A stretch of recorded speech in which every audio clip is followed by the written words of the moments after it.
What time is it? Tea time!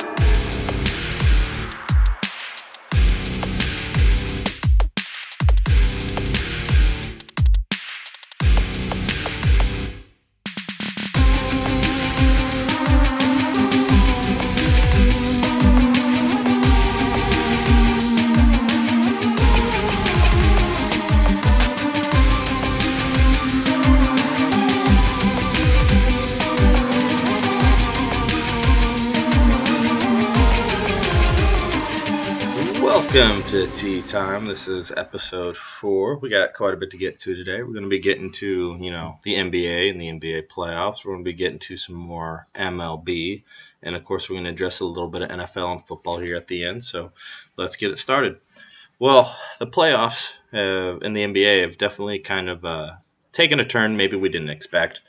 I mean, you have the Thunder that are now up 2-1 on the Warriors, which I know a lot of people didn't think was going to happen. And then you have the Raptors actually stealing one from Cleveland in kind of just, heartwarming fashion. This Raptors team has a lot of heart. They didn't look like they have it the first 2 games. And then in game 3, they go home, first ever, Eastern Conference Finals for them. These fans have just been absolutely phenomenal for them. They come in, they make the house rockin'. They get Cleveland out of their comfort zone. And my hat's off to Bismack Biyombo. Holy crud. That dude just is balling out in the playoffs. 26 rebounds, 4 blocks, 8 offensive rebounds. He is just playing his way into some big money this offseason. And what a signing by Toronto. Who would have thought that the guy who didn't start playing basketball till really late in his career, he's really come on strong. And it makes you wonder, what was Charlotte thinking letting him walk? Well, Charlotte has quite a few bigs that are actually pretty good, so you can kind of understand. So they have more offensive talent than Biyombo. Biyombo actually has a really nice shot. It's just he doesn't practice it enough. He's pretty much a hustle, rebound, defensive guy. Very, very, very strong talent, and really is coming on strong at the right time. Really been a savior for them with no Jonas Valanciunas, which makes you wonder if Jonas Valanciunas comes back, is he going to start? I mean, if the Raptors have any shot at this series, which I do not believe they do, they might have to consider, changing things up a bit. Let Valanciunas come off the bench to give you that kind of extra punch off the bench with the big man. Because, let's face it, we all knew Cleveland would drop one eventually, whether it be, in the Eastern Finals, or we thought they were going to drop it in the championship game. But we knew they had to drop one. And if you're Cleveland, you want to drop one because no one wins them all. It's very rare. You don't want to, run through the NBA's Eastern Conference and then take your first loss in the finals and then kind of get smacked a little bit and get thrown off your game and get hit by a little surprise. So you're kind of happy, the Raptors kind of showed up a little bit. You need a little bit of challenge, figure out your weaknesses, get your weaknesses more in tune, and get ready for the big game. But like I said, I don't think Toronto has a shot in this series. I think they're having a hell of a year, and they're really playing hard and showing some heart now. But, it's still a big uphill climb. Even if they're able to manage winning this Game 4 in Toronto, I still think, they're not winning in Cleveland. I could be wrong, but they're not winning in Cleveland. There's no way in hell. They're not going to be able to do that. It's just Cleveland's too good at home. It's just one of those things. The best teams in the league just do not lose at home, period. It's very hard. But, and I think Cleveland will close it out in 6. That's, of course, if they're able to keep this momentum going and win Game 4. But, I wouldn't be surprised if Toronto won Game 4. But, like I said, I think Cleveland's going to win this series in no later than 6. If they want any shot at surprising them, like I said, Valanciunas is going to have to come off the bench, maybe give him a little extra punch to hit the secondary of Cleveland. And then if they can force a Game 7, you never know. But once again, you have to go to Cleveland for Game 7. But, that's my take on that. Biyombo's going to have a nice, big, fatty contract waiting for him after this year. And who knows? Maybe it could be Toronto. Who knows who will try and steal him. But then we go to the West, which a lot of storylines over there in the West. We're defending champs, Golden State. The seems to always come up short, Oklahoma City Thunder. Thunder took out the Spurs. The Warriors got pushed way too far by the Blazers to their liking. And, Thunder came in and smacked the Warriors around and took Game 1. Then you have the Warriors turn around and turn back on the juice and smack down the Thunder in game 2. And you're like, oh, yeah, the Warriors come back. We're an overreacting society. We overreact too much to what we see right then and there. And then you have game 3 in Oklahoma City, which no one's necessarily surprised Oklahoma City won. It's just how good they look when they win is pretty impressive. They're keeping home court. They're keeping it to them. And now there's a bigger storyline and issue along the horizon. Draymond Green got a flagrant run for kicking Steven Adams in the family jewels. A lot of debate going on with this, whether he did it on purpose, didn't do it on purpose, should have been a flagrant, shouldn't have been a flagrant 2, blah, blah, blah, blah, blah, blah, blah, blah. Bottom line is, a precedent was already set. Dante Jones is suspended next game, for kicking Biombo in the nether regions. So he's out. So that precedent is already set, which means by that precedent, you gotta suspend Draymond Green, whether he did it on purpose or not. My take from what I saw, I full on believe Draymond Green did kick his leg on purpose. There is no basketball move that has your leg kicking like that. There's none. I've played basketball my whole life. There's no reason, even if you're flailing to draw a foul, to kick your leg up that unless you intend on kicking your leg up like that. And whether it be, I don't think Draymond necessarily did that on purpose. I don't think he was aiming to get him in the family jewels. If he did, there's no way to tell. We don't know.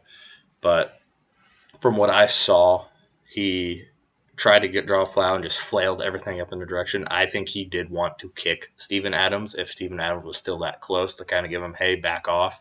I don't think it was meant for the family jewels necessarily, but the bottom line, it's a dirty play, and Draymond Green needs to be suspended.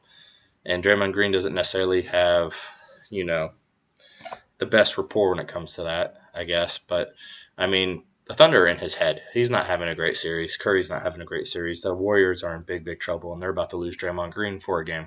As much as I don't want to see him get suspended, because you don't want the Thunder to win because Draymond Green is out. You want to face each other at full strength. But, the bottom line is you kick the dude in the family jewels. Inadvertent or not inadvertent, you kicked your leg up, which to flail for a foul, there's no need to kick your damn leg up. So you clearly had an intent of some kind, whether it be to kick him in the nether regions or just to kick your leg or kick him in the shin or kick him anywhere, kick at him to give him a warning of, hey, back off of me. Well, guess what? You're not having a good series, Draymond, so you're not going to get the benefit of the doubt here. It's clear that these Oklahoma City bigs have been abusing you and been in your head, and you're going to respond by trying to draw a foul and flailing your leg up. Yeah, it's one of those things. I can't give him the benefit of the doubt because I don't think it's there. He's clearly frustrated, and once again, there's no basketball move that involves kicking your leg up like that. Literally kicking, not even lifting, like you kicked your leg up. You were doing something intentionally to try and give Steven Adams whatever type of warning you were trying to give Steven Adams. But, it's a dirty play. You're going to be labeled as a dirty player. That's just you just don't do that. Like, if you're going to flail to the ground. Once again, it's not my call, but I think he's going to get a game suspension. I think he'll be lucky to only get a game suspension. If he does not get suspended, that's going to cause even bigger problems because the precedent is set. Dante Jones is already suspended 1 game for doing a similar thing of basically getting Bismack Biyombo in the family jewels. So guess what? That's automatic 1 game for Draymond. Doesn't matter intent or not intent, he still got him in the family jewels. There is already a precedent set with someone else losing a game because of it.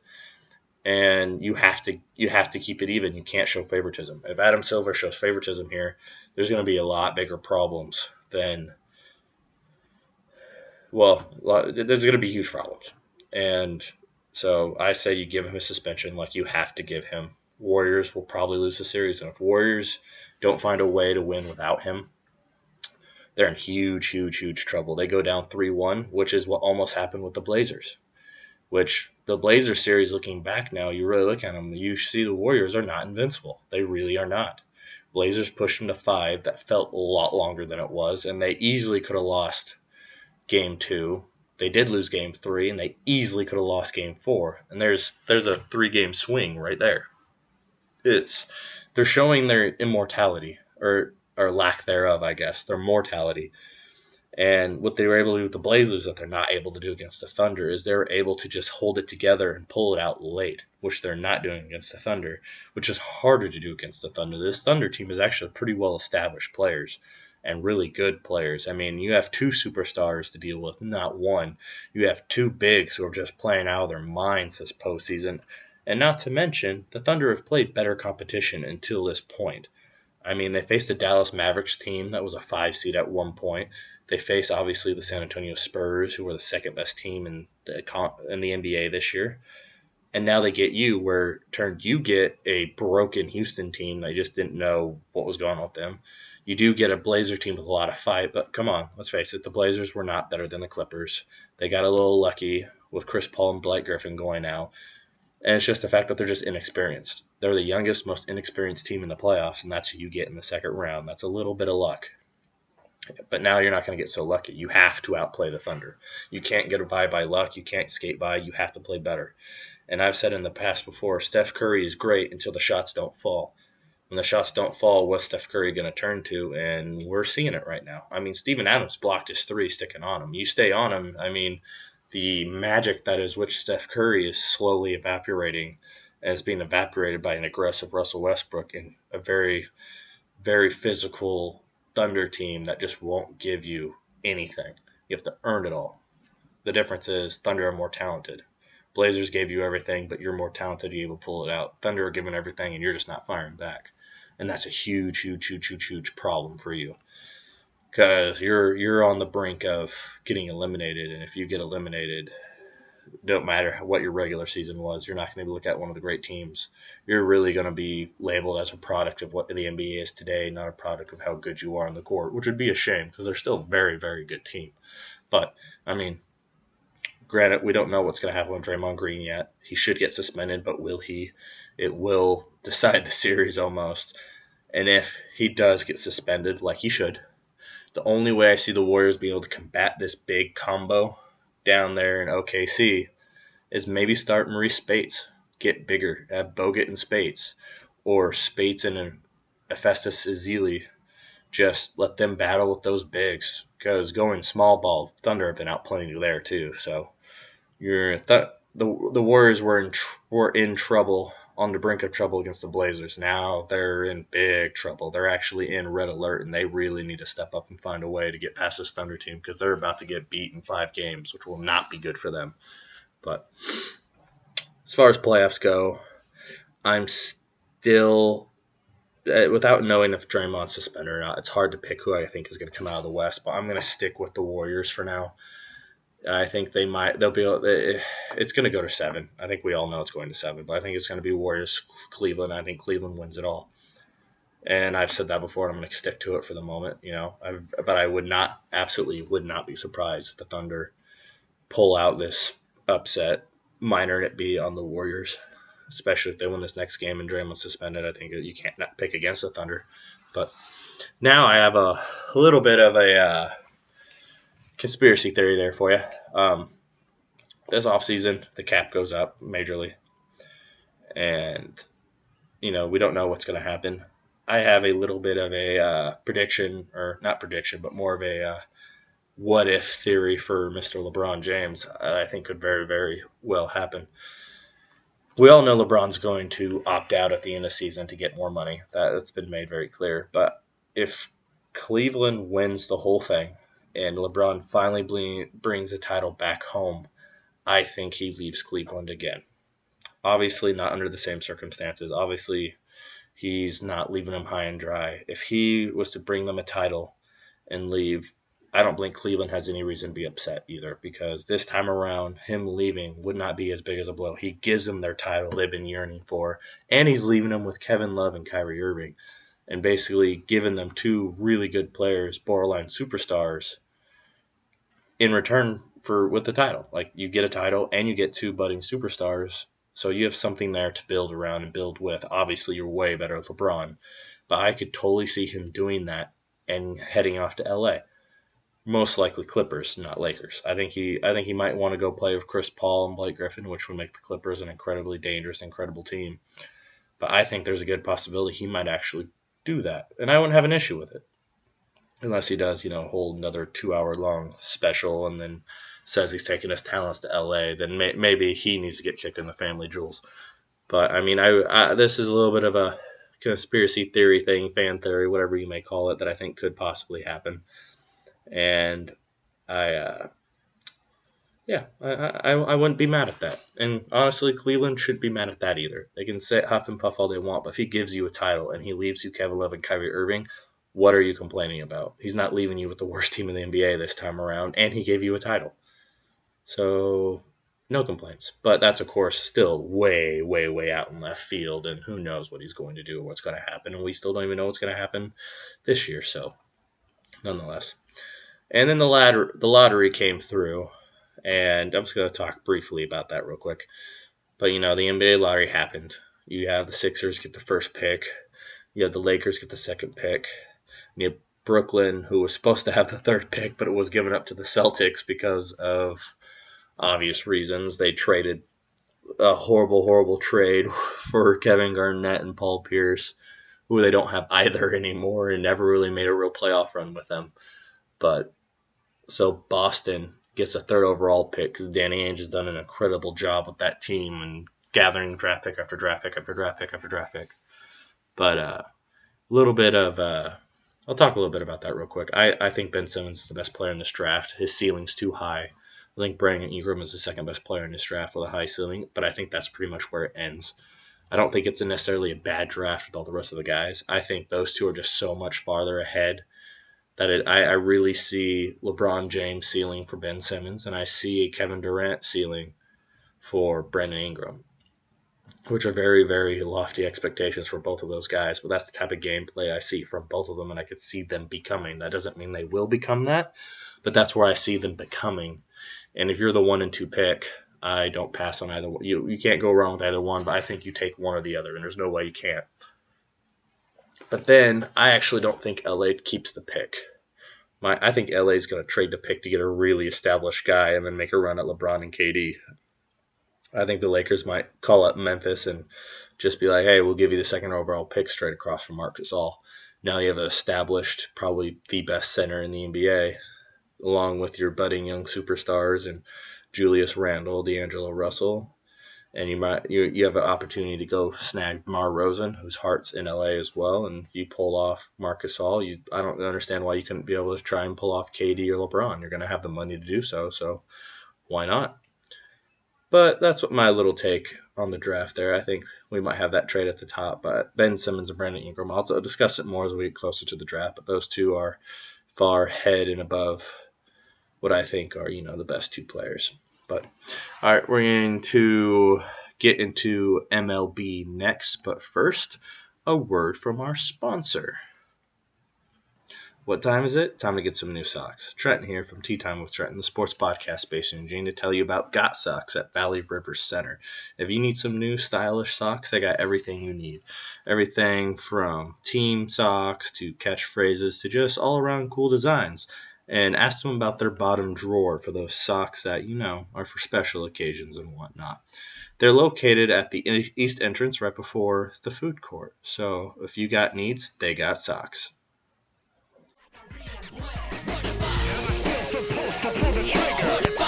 Alright, welcome back. Here we go. We're going to get into some baseball talk with MLB, especially the hot topic that everyone was talking about and everyone probably watched. The heated series between the Rangers and the Blue Jays. They involved in quite a few guys ejected, both players and manager John Gibbons. But this all stems back to the playoffs last year when Toronto made a comeback to beat the Rangers, and Joey Bautista flipped his bat to show up the Rangers pitchers, which, as bat flipping being something that players do a lot more today than ever. But people believe it stemmed from there, and then what happened in Game 3 of the series in the 8th inning, Jose Bautista got plunked right in the ribs, wasn't very happy about it, so when a ground ball came for a double play ball, he decided to purposely slide and try and hurt Rufus Odor on the overslide. Odor basically threw the ball at Bautista in a way towards first base, and then they both get up to get heated, and Rufid Odor just full on clocks Jose Bautista in the face. Small Odor, big Bautista, don't matter. Clockwork. And they hand out the suspensions for all this because, you kind of have to. It was a big, big, big brawl. Everybody cleared, fights everywhere. It was pretty massive. And with social media today, it really, really blew up. And Rufus Odor got the most. He got 8 games. John Gimmons got 3 games because he left the field and then came back at the second plunking, which was of Prince Fielder in the next inning, which was clearly intentional. And Prince Fielder actually laughed. He's like, yeah, you're gone, and walked to first. Benches cleared, but nothing happened that time around. But nonetheless, I've seen the video. I've seen it multiple times. I have to say I don't necessarily believe it was intentional. But a lot of players on radio, a lot of players all around the league, all believe, like there's no doubt in their mind, it was an intentional plunk on Bautista for last year. But my question is, why then? Why not plunk him the first time you see him, or in the first game, or in the second game? Why is it supposedly, allegedly, quote-unquote, his last at-bat of the series? You're going to plunk him then in the 8th inning with a 1-run ball game. I know it's May, and games don't matter as much now as they will later, and this was the last time they would see the Blue Jays this season, but why plunk them so late? You'd rather have a win. You're trying to catch the Mariners, who are in first place, who just aren't losing on the road, and you're really going to risk all that just to plunk Bautista? I mean, why not do it earlier and get it out of the way? But, I mean, baseball players know better than I do. I'm just a guy on a podcast talking about it, but they all believe it was completely done on purpose. I don't necessarily believe it was done on purpose, but if they believe it's done on purpose, it probably was done on purpose. And to be honest, this Rangers team this year doesn't really have the benefit of the doubt factor. I mean, early in the season they were playing the Mariners, and they bring in Tom Wilhelmsen to in the second game to come in relief, who was a former Mariner, and he just gets smashed. 2 home runs, 5 total runs. And Bannister goes out to talk to him, to calm him down. And the very next pitch, he plunks Chris Iannetta, which you can't sit there and tell me he didn't tell Wilhelmsen to plunk him. I don't care what you say. He was trying. I get it. It's baseball. He was trying to protect his pitcher and not let him get shown up, even though I'm pretty sure the Mariners weren't showing up one of their colleagues of the last 5 years. But, I mean, that was clearly intentional, and so it's kind of hard to give him the benefit of the doubt in this situation, even though why would you plunk a guy in the 8th inning on a 1-run game with 1 out, or no outs? There was no outs, and put him on first. That just doesn't make any sense. But, I mean, like I said, the Rangers did it earlier, and who's to say they weren't going to do it now? And everyone believes they did it on purpose, so I guess it was on purpose. I don't have an issue with all the suspensions. Bautista got a game for the slide, and some have been debating whether or not 8 games was too harsh or just right. I think it's just right. I don't think it matters that much. I mean, yeah, he just clocked him, so give him 8. I mean, I wouldn't have had a problem with 10 games. I think going anything above that would have just been a little too much. I mean, it's baseball. It's heated. He did try to take Odor out, so Odor, clocked him. So, I mean, it's just one of those things. Baseball has all those hidden rules and whatnot and trying to keep tradition. And, well, they want to be more exciting. Well, having a small guy like Odor pop the crap out of Jose Bautista gets you some pretty exciting baseball.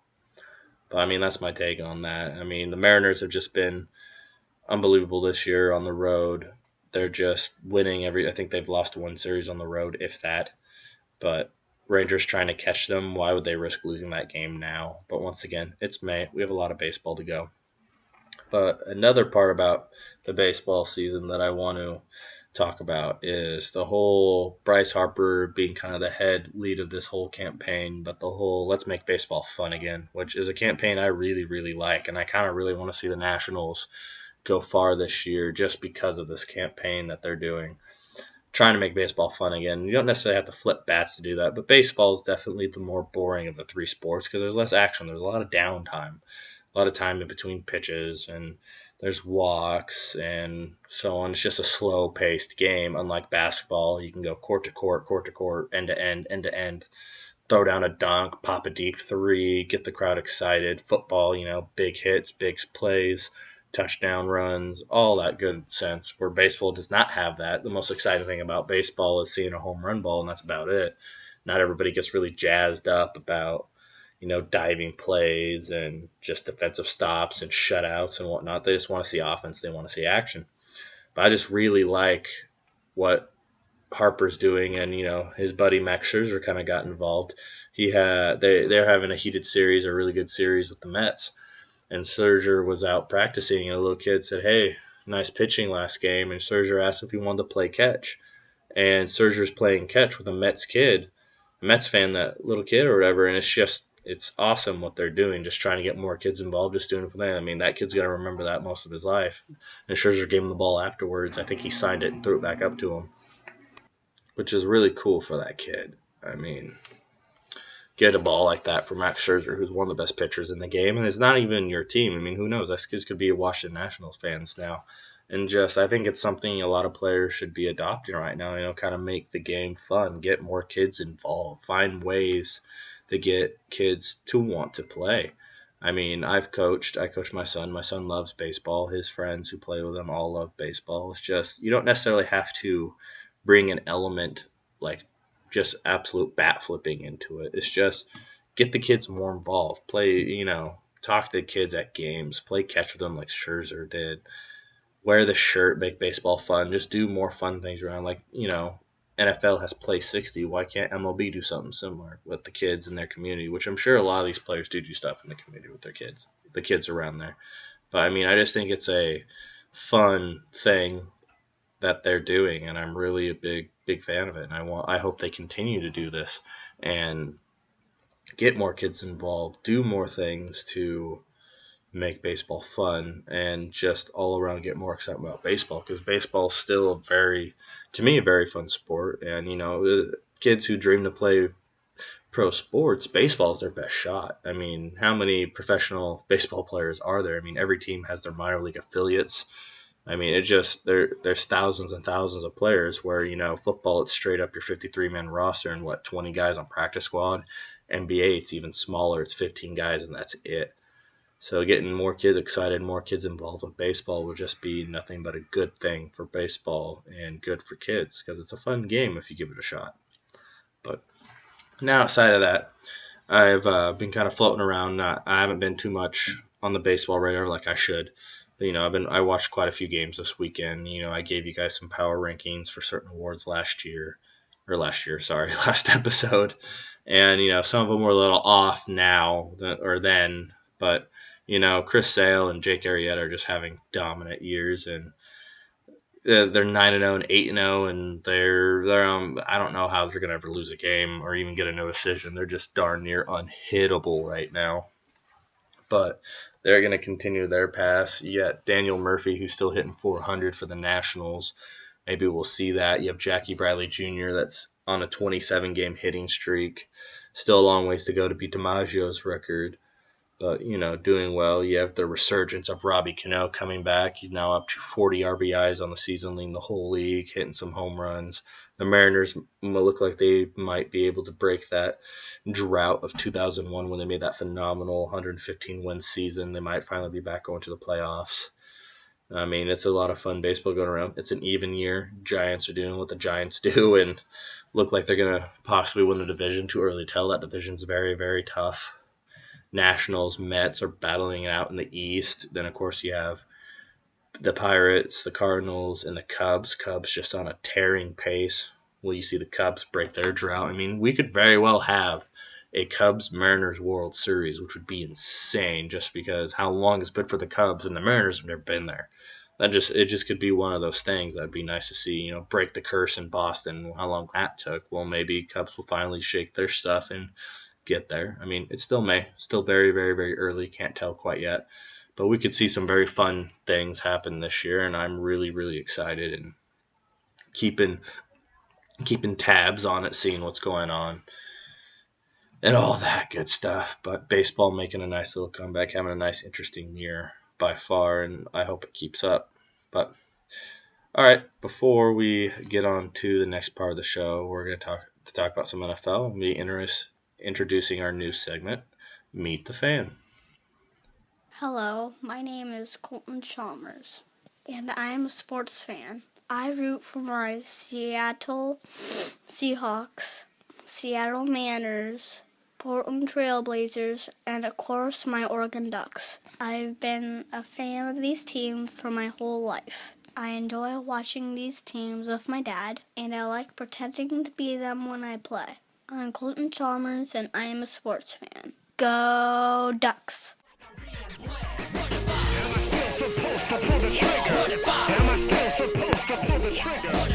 Was our brand new segment, Meet the Fan. We'll be having more of those as the episodes go on. If you're interested in being one of the people that does one of those recordings, it's just, simple little, 30-second long thing.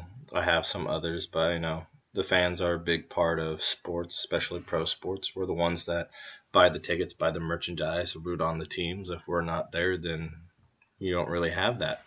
So I just thought it was a cool idea to bring people in and get to know each other. But to end the show, we're gonna talk about the NFL, and of course we have to talk about the beating the dead horse, I guess, with Tom Brady and being resuspended, and now that whole thing's being brought up all over again. Basically, the storyline is Patriots got caught somewhat of deflating footballs. They were given fines, all that crap. And then Tom Brady got a 4-game suspension. Then Tom Brady appealed, won, no more 4-game suspension. NFL appealed, won, 4-game suspension, back on again. So this just keeps continuing. And there's no word yet, but I'm sure Tom Brady is going to once again appeal the suspension and probably win, because that just seems like this is going to be forever. They're never going to see eye to eye. I mean, bottom line is they did cheat. They got caught, fess up to it, but I don't think 4 games remotely fits the crime here, because there's way worse things that you can do than, deflating footballs. But I mean, rules are rules. They get broken. You get caught, you get punished, bottom line. But me not being a Patriots fan, even I think that 4 games for Tom Brady is just absolutely ridiculous. But the bottom line is, that's what they decided. It got overturned. Then the overturn got overturned, and we're going to continue this cycle until someone gives up, which I doubt anyone's ever going to give up. Maybe if they just come to the same agreement of you're missing 1 game and that is it. Who knows what they're going to do. But just is getting old really, really, really fast. And you like to think there's an end in sight, but I doubt we're going to see an end in sight. It's never. This is just one of those things when neither one of these people want to give in or cave. They both believe they're right, so it's just going to be there. But nonetheless, I guess I also have some college football to get to. But the story that came out about Baylor recently and Art Briles is kind of, to say despicable at the very least. Knowingly bringing in players with sexual assault past, I guess. I mean, I haven't read the full story yet, so I don't want to necessarily put words in the mouth without all the facts. But from what I understand and read, there's been numerous and multiple sexual harassment and assault occasions with quite a few Baylor members, and that's just downright horrible. You're not thinking of the university. You're not thinking of the women at your university. You're just bringing in players because all you want to do is win. And Baylor football didn't win until Art Briles got there, and the fact that he was bringing in these people is just, not okay. I mean, it's different. You make a bad judgment call. You don't know a kid all the way like you think you do, but from what I understand, this is multiple people, including Sean Oakman, who was supposed to be a top recruit, and now we find this about him. Now we understand why he wasn't drafted, why he's still without a team, because he's facing charges. He believes he'll be acquitted, but I mean, looks like the writing's on the wall for Baylor football. And we don't know what necessarily is going to happen here, but it doesn't look good. It doesn't look right. It looks just downright despicable. And I don't know, just some bad things going on in college football. Laramie Tunsil's comments now has gotten Ole Miss investigated for paying players and whatnot. It's just a few black eyes there for NCAA. I mean, no one's perfect. Kids aren't perfect, but some of these things, I mean, just got to try to find ways to prevent them. I mean, what Baylor's doing, covering it up and not allowing. I mean, it's not. Penn State was bad, and this is bad. They're not the same thing, but they're both equally bad, as in they shouldn't have been happening. And it's just, just in more black eyes, the more that's out there and more that can be seen, the more it's going to be talked about and coming to the light. And it's just bad news. And you don't like to see that type of stuff happen, but it does. You just hope to prevent it in the future. I mean, if everything is true that's come out, Art Briles probably should be fired, and Baylor should face some punishment, because that's just wrong to allow guys that know are like that. And if they, there's that line of did they know, did they not know? But I mean, it's just not good, not good at all. But that is it. Well, I'm also gonna. That's almost it. But, get into a little debate. I need to hear from you guys. Give me some Twitter, give me some Snapchat, whatever you do. Give me some comments, some feedback. And, I'm all up for debates. I'm all up for talking about and defending my views and hearing your views. But before I end this show, I'm going to throw out there one last thing. A little bit of a too early predictions, but, college football is creeping up on us and getting closer and closer. So I'm going to give you my 4 playoff teams at the moment, which really aren't 100% teams at the moment. I mean, one of them's a conference, but as of right now, if I was to pick it today, no guarantees, obviously, but I think I'm going to go number 1, Clemson. I think they reclaim that spot. I think I'm going to go number 2, LSU. And I'm going to go number 3, Ohio State. And number 4, whoever survives the Pac-12. I don't count the Big 12 in this year. People are going to say Oklahoma all they want. I think the Pac-12, someone's going to survive that league. I don't think there's going to be many, if any, undefeated teams. I think almost everyone's going to end up with a loss. I sure as heck think there's going to be at least one loss in the Big 12 and at least one loss in the Pac-12. But that's where I see it going at the moment, and I think it's going to be Clemson facing LSU in the championship, and I'm going to pick Clemson to win it. I think Deshaun Watson took a big step last year. I think he's going to take an even bigger step this year and win the Heisman and win a national title and go on to be the first pick of the draft if it's a team that needs a quarterback. But that's just my prediction. Let me know how you feel about it.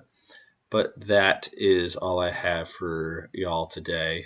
I want to thank our sponsor, Got Socks. I want to thank River Ranking Music for our opening sequence and thank Point 5 for our in-between music there. So until next time. What time is it? Tea time!